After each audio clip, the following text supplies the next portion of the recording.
Video உங்களுக்கானது தான். கண்டிப்பாக இந்த வீடியோ உங்களோட சைல்ட்ஹுட் மெமரிஸ்க்கு கொண்டுட்டு போகும். இதுக்கு 100% நான் கேரண்டி.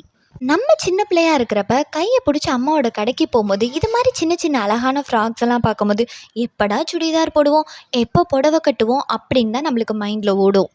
ஒரு கட்டத்தில் வளர்ந்ததுக்கு அப்புறமா புடவை சுடிதார் இந்த 2 ஆப்ஷனை தாண்டி மற்றதுக்கு நம்ம பார்வை போணுச்சுன்னா பொண்ணா அடக்கமாக பொண்ணா அடக்கமாக இருக்க முடியாது அப்படின்ற மாதிரி தான் இருக்கும். அதனால் எப்போதுமே இருக்கிறத வச்சு பெஸ்ட்டாக வாழ கற்றுக்கணும். இதை விட அது பெட்டராக இருக்கும், அதை விட இது பெட்டராக இருக்கும் அப்படின்னு நம்ம வாழ்க்கையில் வாழ ஆரம்பிச்சோன்னா எதுவுமே பெட்டராக இருக்காதுங்க. சின்ன வயசில் போட்டு பார்த்த ட்ரெஸ்ஸை நம்ம இப்போ போட முடியாது. ஆனால் அந்த ட்ரெஸ்ஸை ஒரு மெமரியாவோ இல்லை அந்த ஃபோட்டோவோ நம்ம வச்சு அழகு பார்க்கலாம். இதே மாதிரி தாங்க வாழ்க்கையும். அந்த நல்ல நினைவுகளை நினச்சி வாழ ஆரம்பிச்சிங்கன்னா வாழ்க்கை ரொம்ப அழகானதாக இருக்கும். இந்த வீடியோ பிடிச்சிருந்தா மறக்காமல் லைக் பண்ணுங்கள். Tata bye bye.